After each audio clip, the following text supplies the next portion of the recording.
When you stop to think of it, there are many parallels between Hitler's view of education and the American system of education, particularly values clarification. We can do no better than to read what Sidney Simon said about it, since he's the father of values clarification. We do not need any more preaching about right or wrong. The old "thou shalt not" simply are not relevant.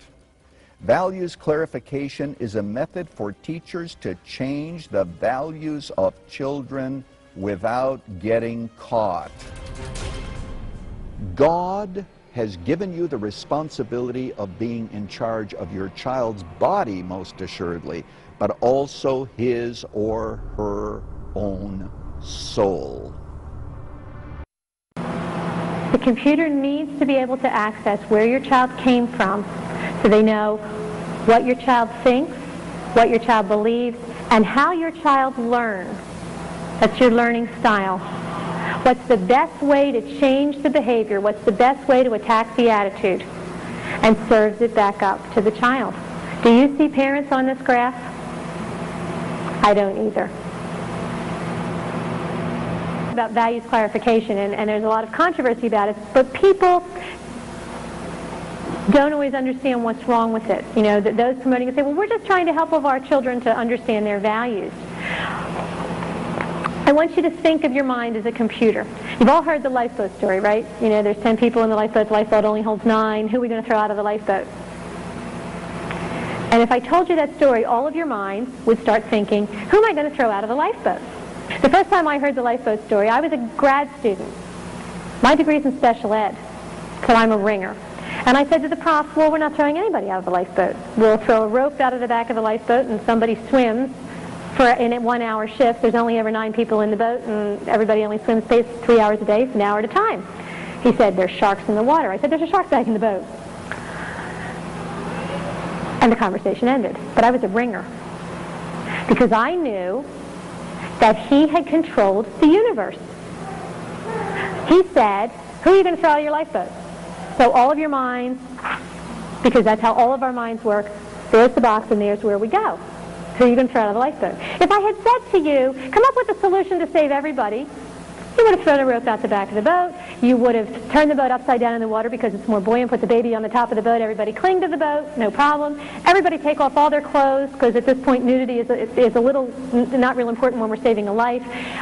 Throw out everything not necessary in the boat. We bail for so many hours. I've heard hundreds of suggestions. If I had said to you, save everybody in the boat. But I didn't say that. I said, who are you going to throw out of the lifeboat? And so your mind went right over here.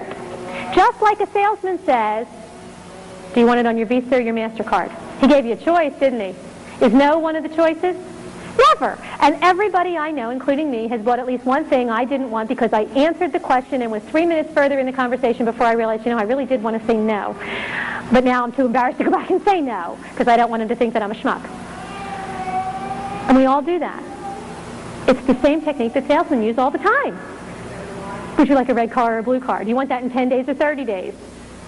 You always get a choice, but I control the universe of choices. That's how values clarification works. If I control the universe of choices, I can mold someone's behavior. And they always think that they thought it up by themselves because they didn't realize that I controlled the box. That's why values clarification is wrong. Because it makes the child think that they made up their own mind when they really didn't, because I gave them some very concrete guidelines inside of which they had to make up their mind. And it's a very valid way of changing a behavior. Last 30 years, Erwin Lutzer has been the senior pastor of Moody Church in Chicago's Lincoln Park neighborhood. Dr. Lutzer has authored more than 30 books and is heard on 3 radio broadcasts nationwide. Values clarification says that every child should make up his own or her own values.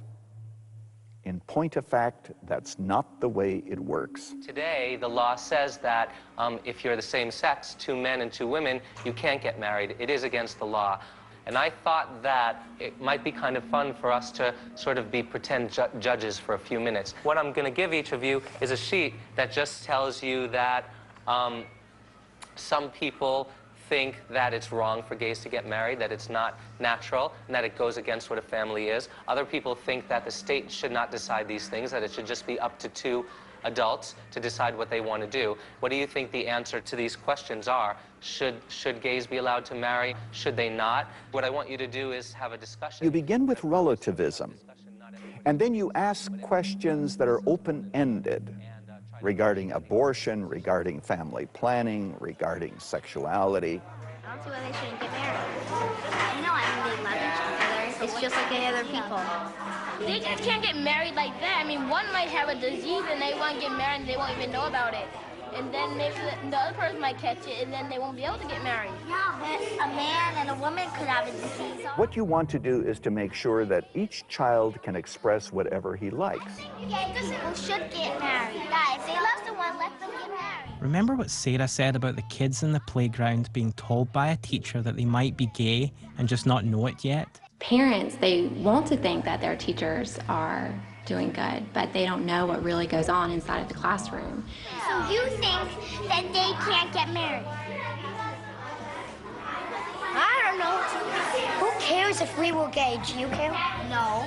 At the end of the day, this is not a case of every child making up his own mind.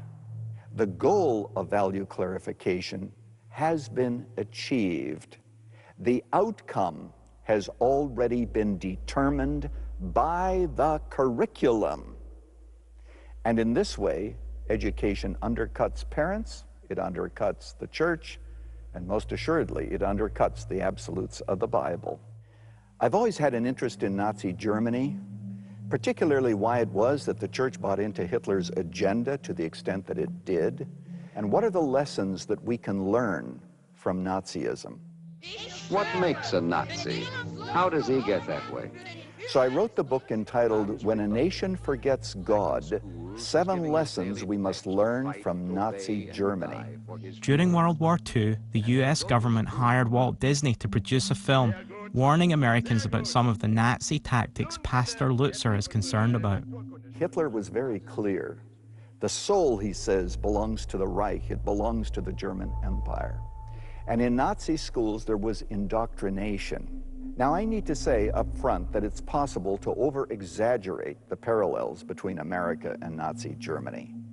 But at the same time, I wrote the book because I was interested in those various streams of culture and streams of belief that would allow Nazism to develop. I think I should add mine in too. It's already there. It's already in the classroom. The kids are already thinking about it. There's ways that are pretty standard elementary curriculum across this country, which, you know, with a little inventiveness, you can start going on. So what you're really doing is having them affirm together those values that they have now accepted. And what are the values? Relativism, humanism. But the bottom line is this: the schools cannot do what the home must do. And ask God to help you to know how your child is to be educated.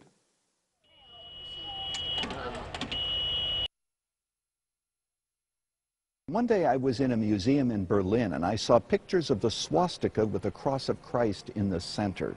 And these swastikas adorned the German churches, both Catholic and Protestant. And as I was there, I said, somebody needs to write a book on why the church bought into Hitler's agenda and what are the lessons that we can learn from Nazism.